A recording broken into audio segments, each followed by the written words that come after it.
Monsieur Abdrahman Amigo, je voudrais en premier vous souhaiter la bienvenue à la chaîne Djibouti Toast TV, au plateau Djibouti Toast TV. Ah, merci Ayale de m'avoir reçu à la télé, à Toast TV, parce que j'ai eu l'habitude tu avais l'habitude de m'accueillir 2 ou 3 fois. Et donc, j'ai eu l'occasion de parler, de discuter. Abdrahman Mohamed Habib dit Amigo est parmi nous aujourd'hui en tant que président du collectif breton pour la démocratie à Djibouti et membre fondateur de la CTD.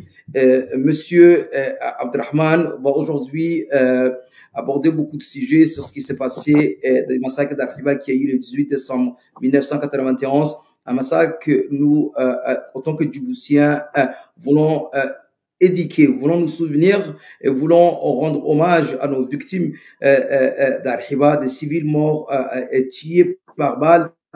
Régime Goulet et régime Guélé ne veulent toujours pas faire veulent toujours pas faire une investigation ou essayer de trouver ce qui est arrivé. On va se poser le pourquoi de ces massacres et essayer de faire passer les noms de toutes les victimes. Est-ce qui est arrivé aux victimes? Est-ce qu'ils ont eu les victimes de compensation ou pas encore? Mais en premier, monsieur Abdrahman Mohamed Habib dit Amigo voudrait en premier ici nous rappeler des prisonniers politiques djiboutiens qui sont dans la prison d'Agabod, la prison sinistre d'Agabod, qui est une prison qui est vieille prison de 60 ans, 50, 70 ans, qui n'est même pas dans la norme internationale, norme nationale. Alors, monsieur Amigo ou Abdrahman, je voudrais en premier vous donner la parole pour que vous puissiez vous rappeler aux Djiboutiens des prisonniers qui sont dans la prison sinistre de Gabot. Voilà, je voulais juste introduire ça, mais ça ne veut pas dire que les Djiboutiens, ils ne se comprennent pas. Il n'y a pas que les Français, mais bon, malheureusement, il y en a qui ne parlent pas la FAR. D'autres qui parlent somali, 3 langues. Bon, voilà, notre culture, c'est 3 langues, alhamdulillah. Nous, j'ai fait partie des gens qui parlent les 3 langues. Le sujet que tu as choisi, je te remercie parce que le 18 décembre, il n'y a pas beaucoup de gens. En tant que compatriote, c'est toi qui as pris l'initiative et c'est toi qui voulais parler du 18 décembre. Et je suis reconnaissant et ça sent que tu as un sang patriotique et le 18 décembre, ça concerne tout le monde. Pour revenir maintenant juste aux prisonniers politiques, c'est très important. Il faut à chaque fois, on rappelle nos prisonniers politiques. Donc, il faut, ne serait-ce que pour citer leur nom, c'est très important. Parce qu'on dit, il y a plusieurs prisonniers politiques. Il y a Barkhat Abdelwahab Ali Oudoum, on l'appelle Bao, un jeune qui a été extradé de l'Éthiopie et qui se trouve maintenant en prison à Gabon. Il y a le fameux Fouad qui est en train de souffrir. Sa famille souffre, ses enfants souffrent. Ça fait des années qu'il est toujours au Gabon parce que sous prétexte, je ne sais pas quelle raison, il a trahi raison d'État, mais c'est quelqu'un qui souffre aujourd'hui et que faut pas qu'on l'oublie. Il y a aussi Abdul Karim Adan Cher, qu'on dit qu'on l'accuse de détournement alors qu'à Djibouti tout le monde détourne et il faut qu'il y ait une preuve aussi, ne serait-ce que il attend son jugement, il attend aussi que la justice passe. Si on l'accuse de choses, il y a une preuve. S'ils ont une preuve, il faut qu'on le présente au tribunal, tout simplement. Mais comme c'est une dictature, voilà, on emprisonne les gens sans raison. Il ne faut pas oublier aussi, il y a les jeunes Hussein, dit Lucio Morbel, qu'on a arrêté dans le sud, alors que parce qu'il avait juste pris un Kalachnikov pour prendre une photo, sous prétexte d'un terroriste, on l'a mis en prison alors que si on prend une photo avec un Kalachnikov, c'est pas un crime. Et puis il y a aussi les gens qui ont été aussi rassemblés et on l'a transféré à Djibouti après le problème, l'attaque de Garabtissam. Voilà, tous ces gens-là, nous, au nom des collectifs bretons pour la démocratie à Djibouti, on demande la libération. Et chaque fois, il faut qu'on rappelle pour qu'on ne nous oublie pas. Voilà, je voulais dire sur ce point en parlant des prisonniers politiques. Maintenant, pour revenir au massacre d'Arhiba, c'est les 31e commémorations. Oui, monsieur Abdelrahman, juste avant d'aborder ces gros sujets qu'aujourd'hui nous allons survoler sur plusieurs points. En tant que collectif breton, avez-vous fait passer le message aux autorités françaises ou au monde de l'Union européenne, ces prisonniers qui croupissent dans les prisons de Gabon et qui n'ont jamais eu, jusqu'à présent, n'ont pas eu leur justice ou ne sont pas allés devant la justice nationale? Avez-vous pris l'initiative de dénoncer cette injustice?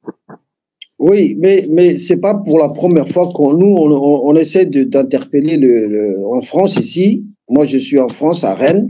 On a fait plusieurs fois aussi pour demander la libération des prisonniers politiques, mais il y a un silence total.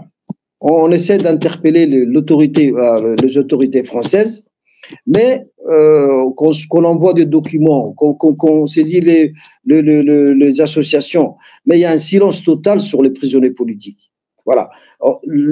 Djibouti est considéré comme un pays où on a mis, comment on dirait-je, on ne parle pas de Djibouti parce qu'il y a l'intérêt français qui est protégé et on ne parle pas des prisonniers. On n'est pas soutenu par la France pour la libération des prisonniers politiques. Malheureusement, c'est comme ça. Mais ça dépend de nous. C'est à nous de parler. Maintenant, on parle dans le Facebook, à travers d'Internet. C'est à nous de sensibiliser.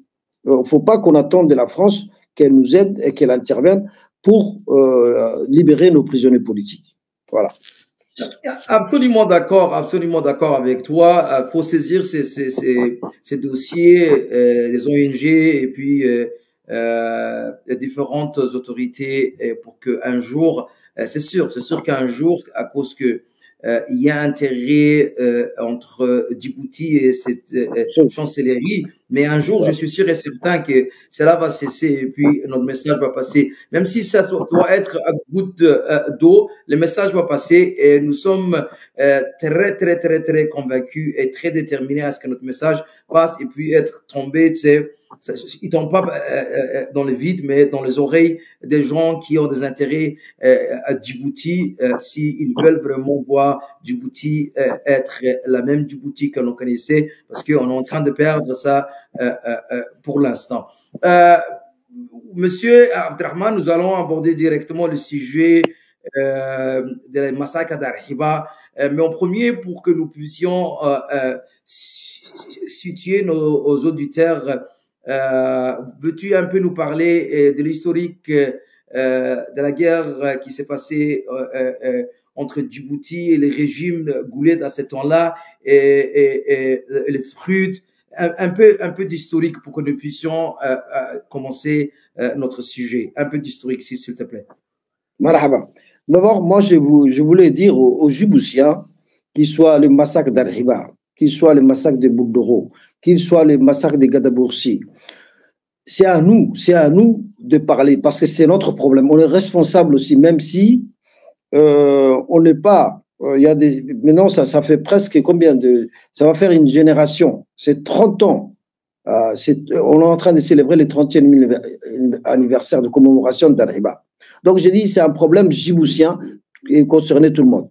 Maintenant, je vais vous parler. Il y a des gens qui ne savent pas comment c'est passé. Il y a des gens qui ne sont pas informés. Parce qu'il faut rappeler en tant que Djiboutien à la nouvelle génération comment ça s'est passé dans ces pays qu'on appelle République de Djibouti. Donc, en fait, c'était le 18 décembre 1991. Juste, il y a un contexte historique d'abord. Il faut se rappeler qu'il y avait une guerre entre les Frudes et le régime de Hassan Gouled Abtidol. Donc, les Frudes a occupé les 3/4 du pays. Et, donc, il y avait une défaite militaire de la part du régime djiboutien sur le plan militaire. À partir de là, donc le régime il était en panique, il a paniqué, et pour créer une guerre civile, mais aussi pour se venger.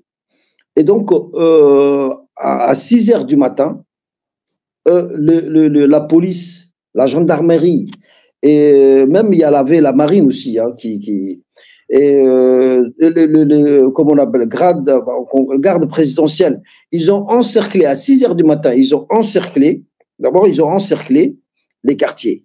Ensuite, ils ont embarqué dans plusieurs camions des gens, des civils, voilà. Et à ce moment-là, les gens, ils n'ont pas compris. Ils ont dit, mais qu'est-ce qui se passe? Pourquoi vous nous embarquez? Alors, ils ont dit, en fait, c'est pour vérification des papiers. Voilà. Donc, c'était un prétexte. À partir de là, les gens, ils ont vu qu'on les embarquait par force, ils ont refusé.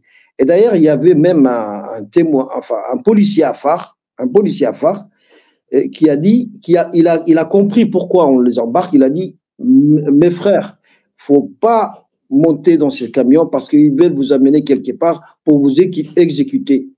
Et c'est là que tout le monde a compris et même dès que le policier en question il a dénoncé ça, on l'a exécuté sur place. Donc c'est leurs collègues police qui exécute un policier djiboutien parce qu'il a compris, il a informé la population.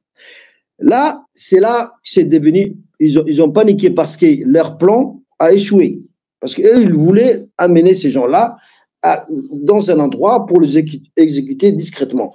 Comme leur plan a échoué, ils ont reçu l'ordre d'exécuter les civils sur place.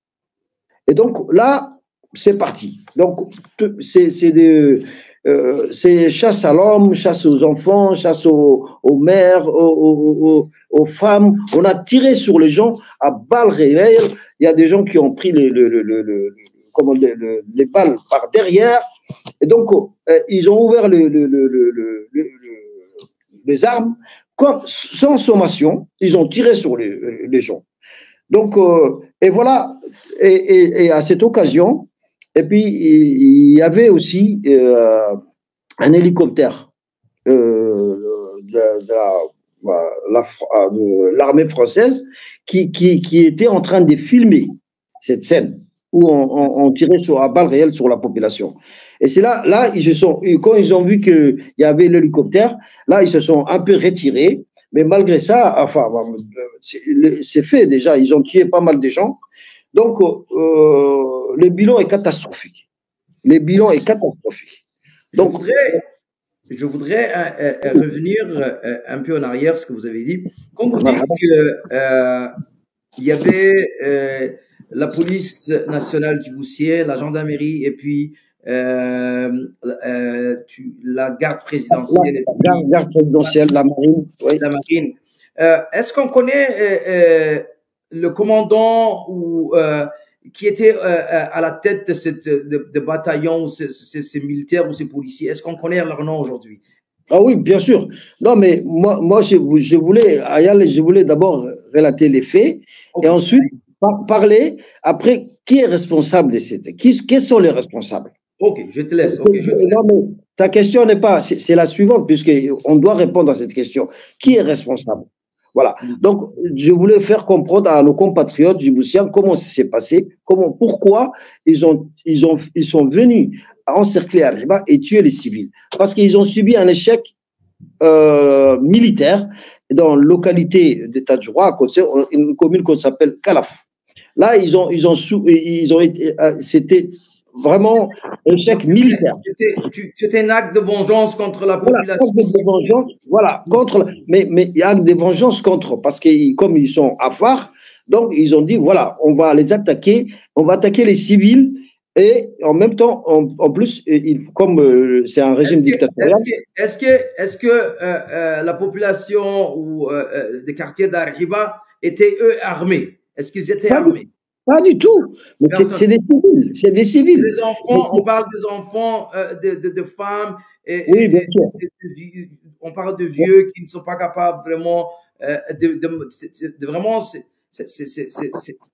défendre, n'est-ce pas? Ah oui, Oui, oui. incapable, incapable, parce que ils sont encerclés. Déjà, c'est un plan déjà prémédité, planifié, tout ça. À 6 heures du matin, ils ont débarqué à Riba. À 6 heures du matin, entre 6 heures jusqu'à 7h30, il y avait un massacre abominable, abominable.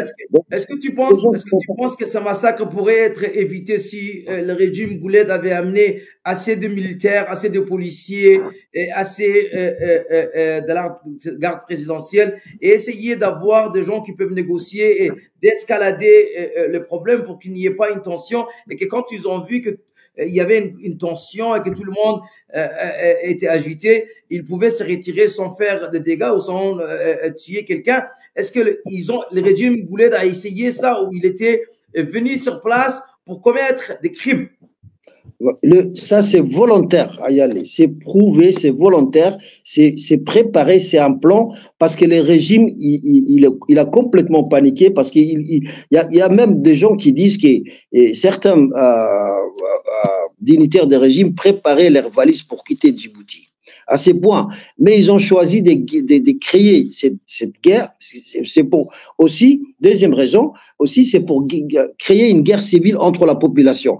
Transporter la guerre à Djibouti-Ville pour qu'il y ait des affaires et des ISA pour créer et après récupérer, voilà, en disant que voilà, nous on est un État, on est un régime, et on essaie de créer l'unité et voilà, il y a deux tribus qui s'affrontent. C'est pour créer une guerre civile aussi, mais aussi c'est pour vengeance militaire. C'est une vengeance parce que le régime a complètement paniqué, hein, paniqué parce qu'il ne savait pas quoi faire. Donc, et ces gens-là, maintenant, pour répondre à ta question, qui sont les responsables? Qui était à l'époque, qui était au commandement militaire? Moi, je citais quelques des gens. Déjà, comme c'est le criminel Ismaël Omar Guelleh, comme chef de cabinet, donc c'est le premier responsable, c'est lui. Parce que il fait partie des gens qui ont planifié ces massacres. Ensuite, il y avait Hassan Gouled. Il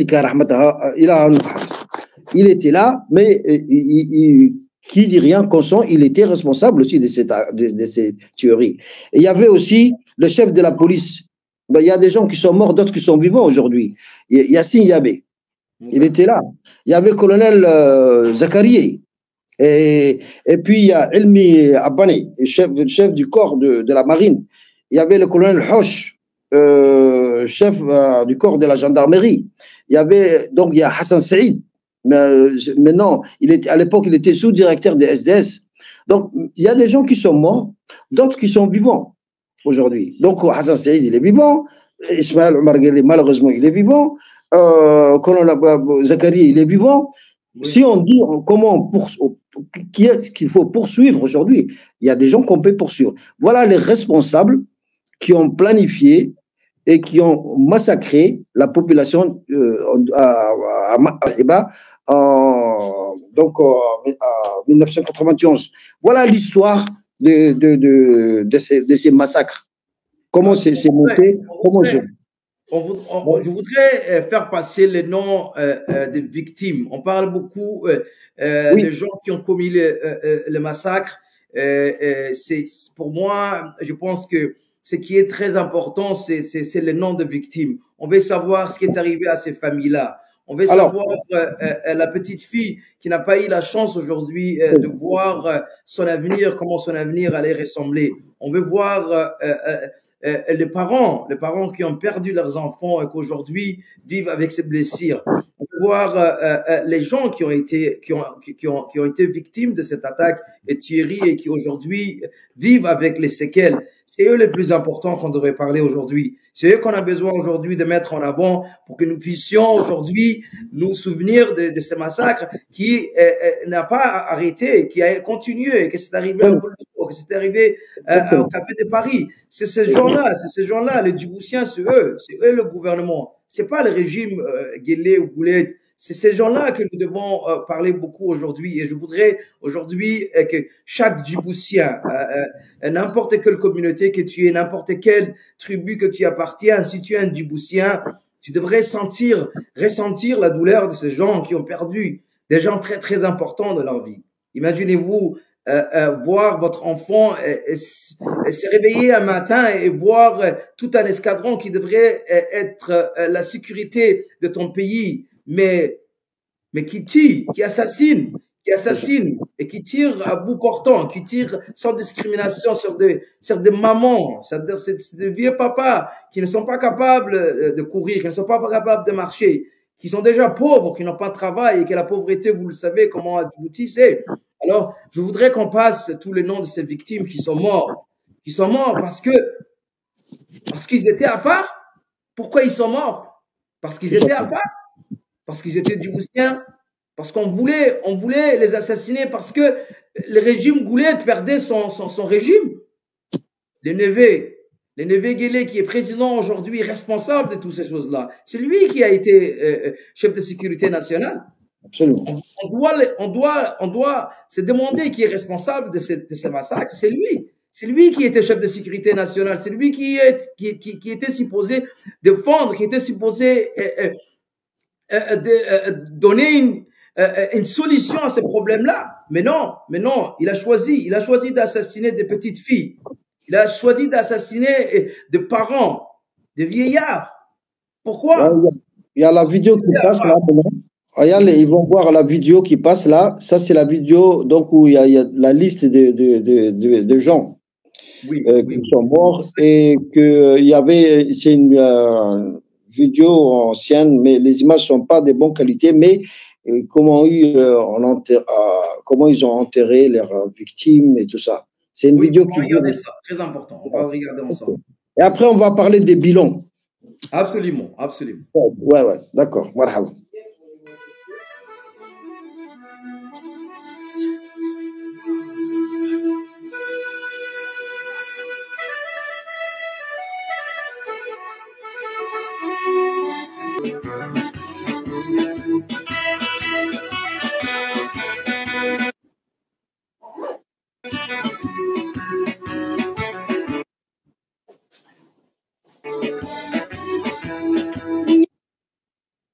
Pourquoi ça coupe là?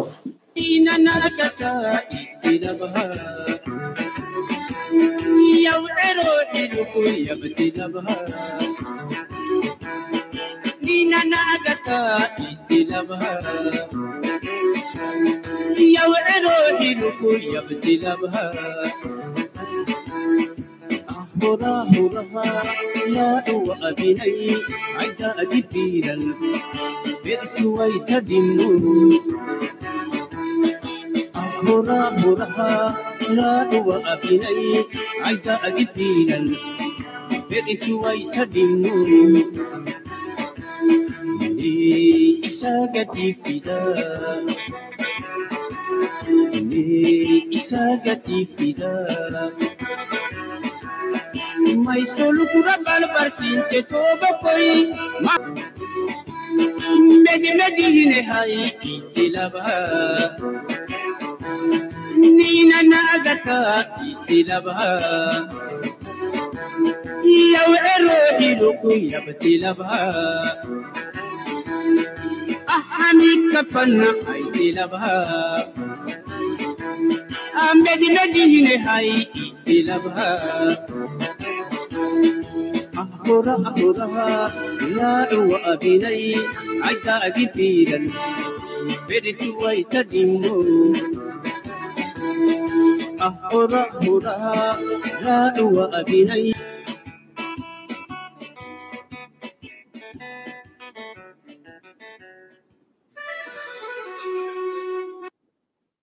C'est bon, je voulais, Ayale, merci beaucoup. Si tu permets, je voulais dire des mots sur cette chanson. D'abord, c'est lui qui chante Allah yarhamu wa Issa Haroun. Donc, il parle, il dit Mahawenina. hawe malon wana faqdi hay loobina dadka maxaaday arxiba lagu dilay hay loobina walaalihi weeyaan hay loobina waa heesta waysa ninkan fanaankan ilaaha naxariisto uu dhintay makay waa kan waa video authentique weeyaan waa dad 31 ans Allah waa ka dadkana ilaahay ha naxariisto Allah dadka naga dhintay waa Inch'Allah. Inch'Allah. Les gens qui vivent avec les blessés, lesquels jusqu'à aujourd'hui aussi, on prie pour eux qu'ils aient leur Inch'Allah, rahmatullah, les gens qui sont morts et un jour qu'ils ont leur Monsieur Abdelrahman, comme je dis, en premier, je voudrais que tu nous dis le nom du chanteur et puis Allah yarhamou, et qui a fait la chanson, si tu le connais. Je dis que en fait c'est Issa Haroun, donc de même on est de même génération. Issa Haroun, c'est lui qui là il est mort, mais c'est un grand chanteur djiboutien et donc il parlait de ces massacres et il faut pas oublier qu'il y a des gens innocents, des victimes innocents et qui dormaient chez eux. C'est incroyable dans cette république et c'est pas pour la première fois comme tu dis à y aller. Après ça s'est répété. Après il y a eu Bouldoro. Après il y a les cafés de Paris, les gars de Boursi, la Hassouri. Donc ça continue dans la société djiboutienne. Tant que nous, après on va parler des solutions. Marca bilan en Goussage. Bilan 33 personnes sur place. Ils sont morts sur place. Ouais. Cadavre, 33 personnes. 12 personnes. C'est la police qui voulait cacher parce qu'il ne voulait pas que le nombre soit calculé, en fait, compté là-dedans. Presque 12 personnes, ils ont emporté 12 personnes. 7 personnes décédées à l'hôpital Pelletier. 7 personnes retrouvées. Tu sais que il y avait derrière, il y a Saline, tu vois, il y a la mer. Donc, à Marébas, on a trouvé des corps. 7 personnes. En total, on a 59 personnes. 59 tués et presque de 300 blessés. Et en plus, je dirais, c'est que franchement, là, je voulais saluer le sang-froid des Fruits. Les Fruits, à l'époque, avaient à Sagaïla, il avait des prisonniers militaires. Mais ils n'ont pas exécuté parce qu'ils ont tué les civils à Arriba. Ils l'ont protégé, ils l'ont gardé, ils n'ont pas eu, par revanche, ils n'ont pas eu cette réaction. Voilà, on tue nos frères là-bas, il faut qu'on les tue, les militaires qu'on détienne. Ils n'ont pas fait ça. C'est ça qui est aussi un certain niveau d'éducation des gens. Parce qu'il faut savoir qu'à cette époque... Est-ce que c'était un moyen de faire pression aux combattants du FRID pour qu'ils puissent commettre les autres... Mais les combattants, le FRID, à l'époque, oui, mais l'époque déjà, militairement, ils pouvaient pas parce que les FRID occupaient les 3/4 du pays. Les 3/4 du pays étaient occupés par les FRID. Donc l'armée gouvernementale était elle était anéantie complètement. Mais ça, je voulais saluer cette sang-froid que les Fruits a gardé à l'époque. Ils avaient les prisonniers. Mais surtout, c'est que le régime a amené des étrangers qui ont recruté et qui ont été payés. Mais c'est même pas des Djiboutiens, hein. C'était même pas des Djiboutiens. Ils ont renflé l'armée. A monté à 15 000. L'armée qui était à 4 000 d'un seul coup. L'effectif est monté à 15 000. Est-ce que tu penses que les Djiboutiens avaient manqué l'occasion pour se débarrasser du régime Boulet et de son neveu? Absolument. C'était une grande occasion. Et tu sais qui est responsable de ça? Attends, je voulais juste te poser cette question. Est-ce qu'ils ont manqué cette occasion-là, les Djiboutiens? Et puis, est-ce que tu penses que le message du FRUIT n'a pas vraiment atteint la population djiboutienne à un niveau où à les expliquer pour qu'on puisse comprendre que le FRUD n'était pas là pour juste la communauté afar, mais c'était pour tous les Djiboutiens. Est-ce que tu penses qu'il y a eu une mauvaise information qui a été passée du FRUD à cette époque-là, le FRUD qui avait le dessus, qui occupait 70% du territoire et qui pouvait ramener une solution aujourd'hui? Qu'est-ce que tu penses qui est exactement réellement passé politiquement à cette époque-là? Non, en fait, moi, chacun son point de vue. C'est l'histoire qui va nous juger, qui va nous partager. Mais tu sais qu'il y a les quand il y a eu les 3/4 du pays qui ont été occupés, le régime a lancé une propagande en disant voilà, les Afars, ils sont en train de récupérer les pays, ils sont en train comment dirais-je, de prendre le pays par force. Donc ils ont fait appel à d'autres qui sont en Éthiopie, en Somalie. C'est la propagande qui a joué ça. Je t'ai dit que l'armée est passée de 4 000 à 15 000. Il y avait une propagande en disant voilà,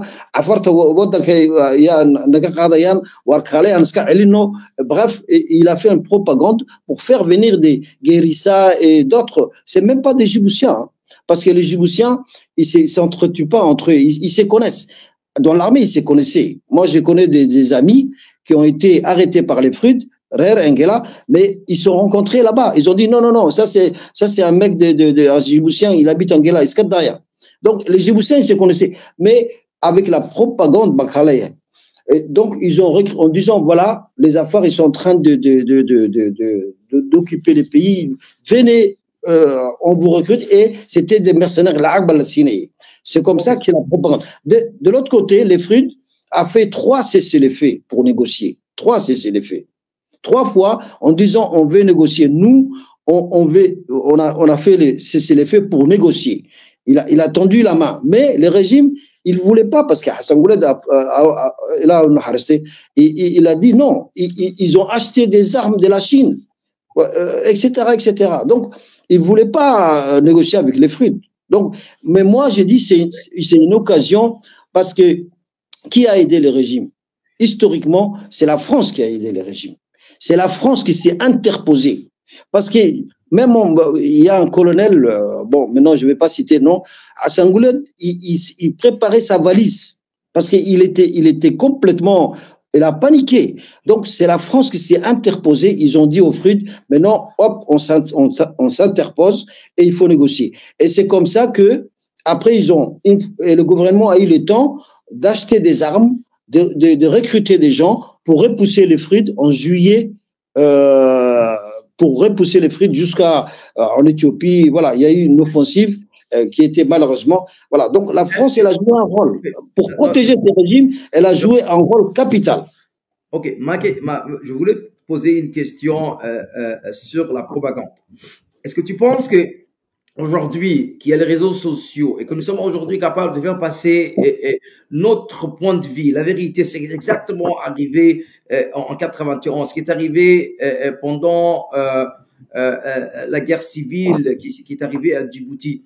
Est-ce qu'aujourd'hui, on serait capable aujourd'hui de faire passer les messages pour que les FRUD à cette époque-là n'était pas, est-ce que tu es d'accord avec moi? Je voulais savoir, n'était pas pour simplement une communauté, mais c'était pour tous les Djiboutiens et trouver une solution politique qui puisse donner chance à tous les Djiboutiens. Est-ce que tu es d'accord avec moi? Oui, mais je suis non seulement d'accord avec toi, mais j'ai des preuves.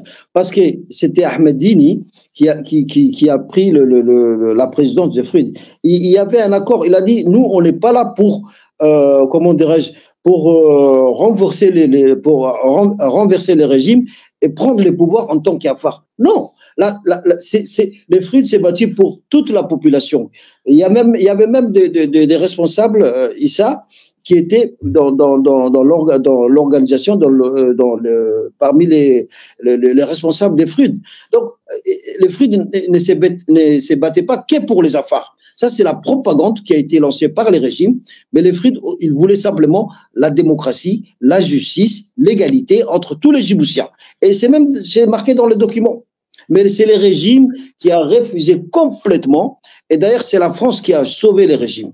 Wallahi, Ismaël Omar, il n'allait pas être aujourd'hui président et nous faire embarquer dans la somalisation aujourd'hui, si la France ne s'était pas interposée. Ok. Pour revenir à... On est presque la fin de notre émission aujourd'hui, mais comme je le dis avant qu'on avait passé notre vidéo, c'est les victimes que je voudrais beaucoup m'attarder là-dessus et pouvoir donner la chance aux victimes de se faire connaître. Quelles a été les conséquences sur les victimes? Qu'est-ce qui est exactement arrivé après qu'il y a eu ce massacre? Qu'est-ce qui est arrivé aux victimes? Est-ce qu'on peut le savoir? Oui, bien sûr. D'abord, ils sont venus des orphelins, malheureusement. Il y avait des mères qui ont perdu, des femmes qui ont perdu leur mari, des enfants qui ont perdu leur père, des cousins. Ils sont devenus orphelins. Voilà les conséquences déjà. Et ils n'ont pas été endommagés. Dédommagés. Voilà. Ils ont pas. Parce que il faut savoir que le 18 décembre, il y a eu quelques tentatives de poursuite pour arrêter pour traduire les responsables en justice. Mais il y a jamais eu de suite parce que Ismaël Omar, il est protégé parce qu'il est devenu président après. Il est protégé par immunité présidentielle et en plus,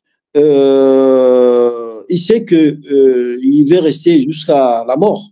C'est comme l'histoire, le problème des Français là qui a été tué. Comment ça s'appelle? C'est Borrell.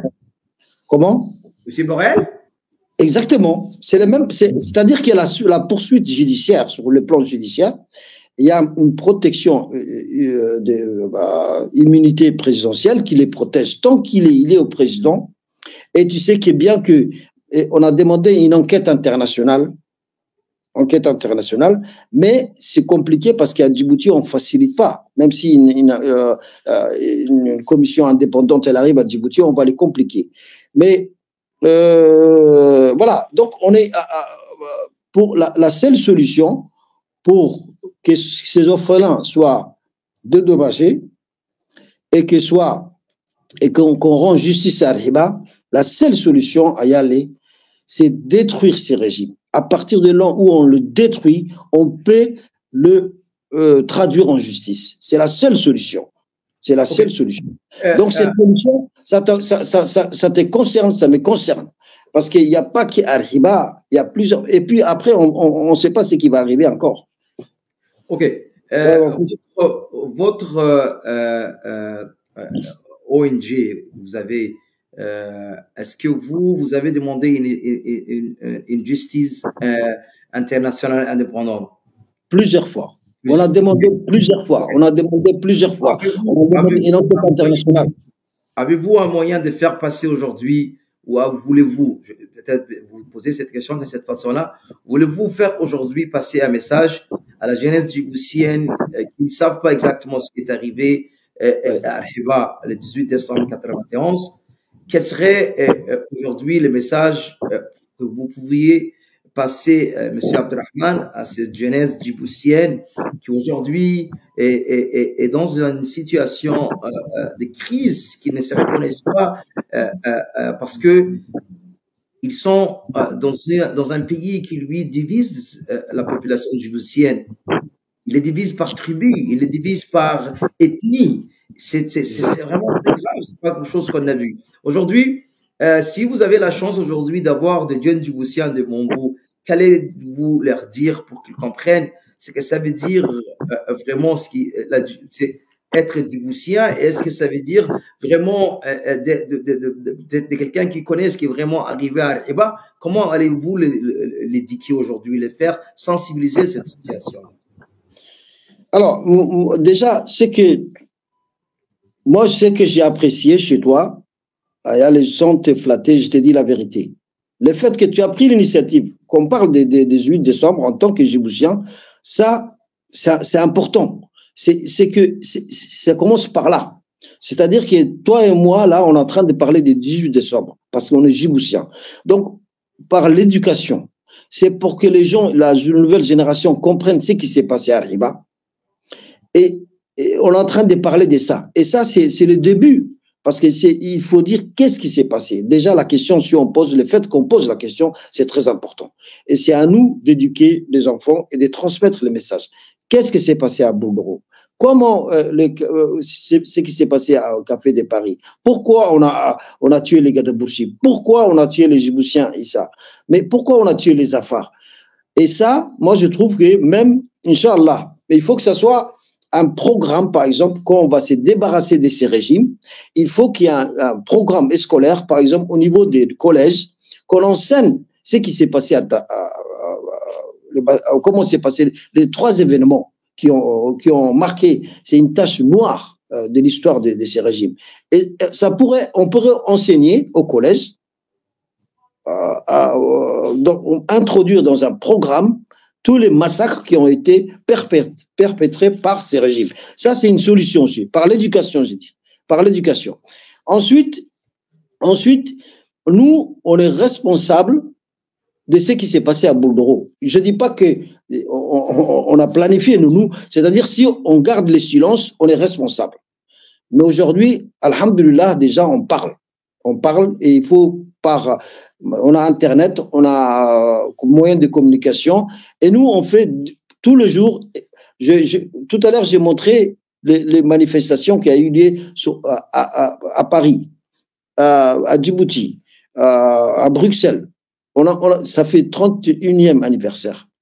Mais la justice viendra à une condition qu'on détruit ces régimes et les faire traduire devant la justice. Mais concernant la jeunesse, c'est par l'éducation, c'est par l'histoire. Il faut prendre, par exemple, là, une émission sur le 18 décembre, une émission sur Bourdoro, une émission sur les cafés de Paris. Et c'est comme ça, grâce à Internet, et on peut transmettre les messages pour que les Djiboutiens comprennent. J'ai oublié une chose, parce que les Djiboutiens sont solidaires. Faut pas croire. Voilà, ils sont solidaires.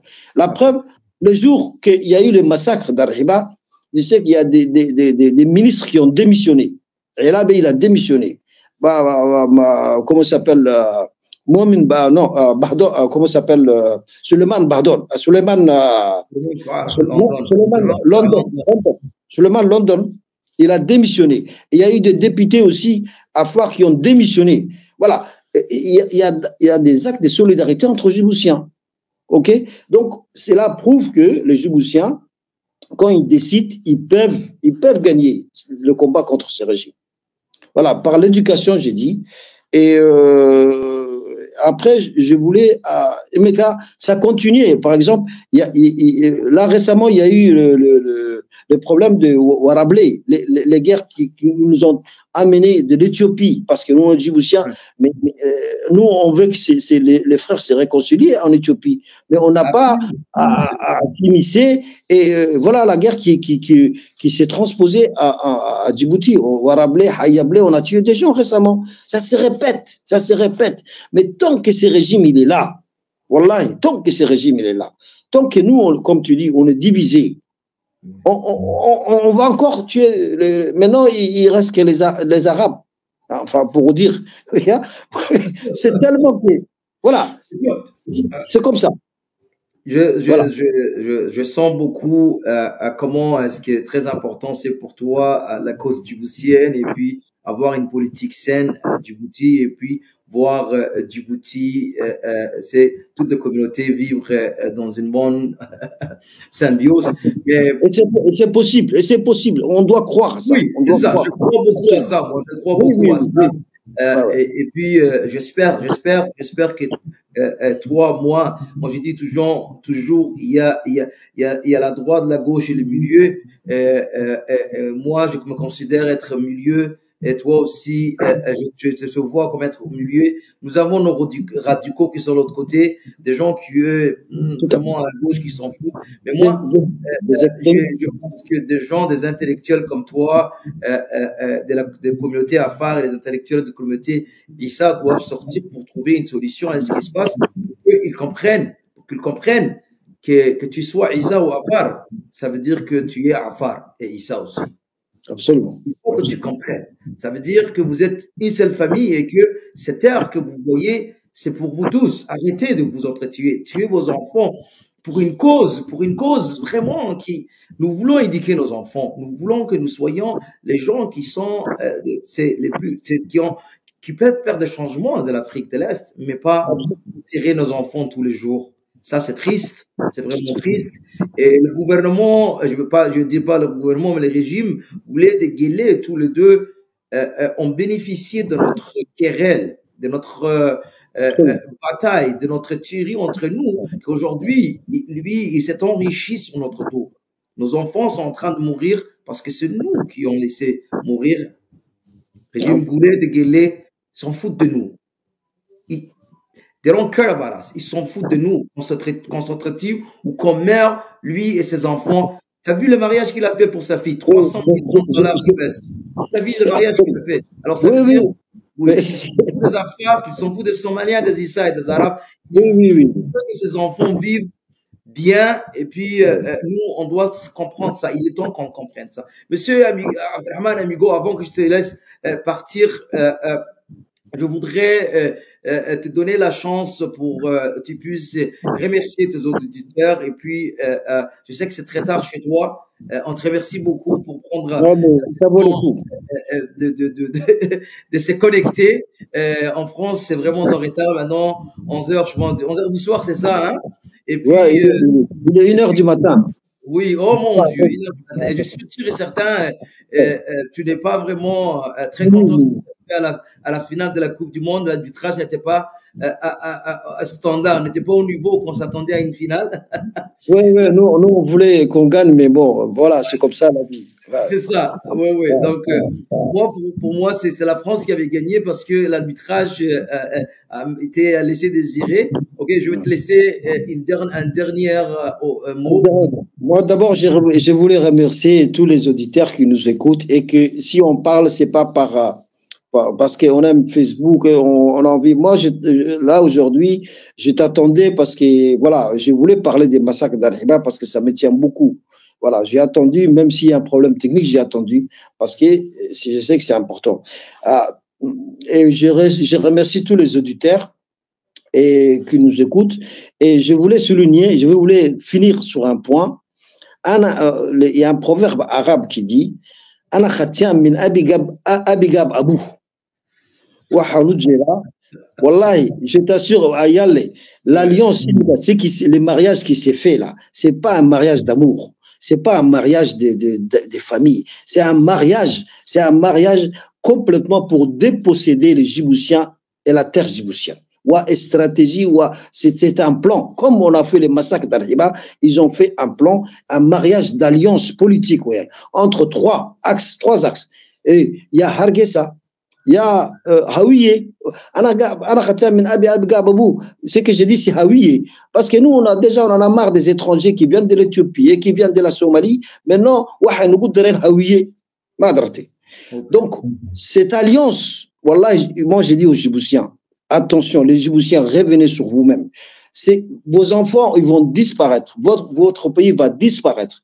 Si jamais cette alliance se concrétise, Ismaël Omar, il s'en fout, il est là pour protéger sa famille. Et maintenant, on connaît Brasrambo, ça va être Qarhiya, Merkessa, des Haouis qu'on ne connaît même pas. Et ils sont, en plus, ils viennent, c'est pour économiquement, ils ont là-bas, ils ont la banque Salam, la mafia, ils veulent démographiquement, ils veulent envahir Djibouti. Troisièmement, sur le plan culturel, ils sont en train d'acculturer les Djiboutiens. Et puis, politiquement, ils sont en train de s'installer. D'accord? Les Djiboutiens doivent prendre conscience de ça. Voilà, on n'a même pas 1 million. OK? La Somalie, ça fait presque 22 millions, mais là, mais où on va où là? Donc, il faut qu'on arrête cette hémorragie. Les étrangers, stop à Djibouti. Khalas. Nous, il faut les mettre dehors. Tous les étrangers qui sont en train de s'enrichir sur les dos des Djiboutiens, il faut les mettre dehors. On n'est pas des racistes, mais on dit la vérité. C'est notre pays. La première chose, c'est de détruire ces régimes. Voilà. Mais Djiboutiens, il est temps qu'on se réveille. Il est temps qu'on se dise la vérité. Toi, tu es au Canada, je suis exilé, toi, tu es exilé. Mais tu crois que tu vas rentrer chez toi, mais il y aura personne chez toi le jour que tu vas rentrer à y aller. Moi aussi, pareil.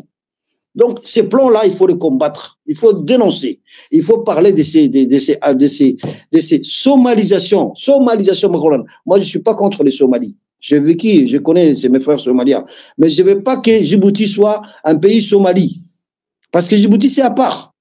Il y a des Djiboutiens, il y a des Afars, il y a des Somalis et des Arabes. C'est une autre culture. Voilà. Donc, sur cette conclusion, je voulais dire, mais il faut combattre. C'est le combat qu'il faut mener. Merci. En tant que Merci beaucoup d'avoir donné ton point de vue. On te remercie beaucoup. Et puis, bonne soirée. Salut. Marhaba.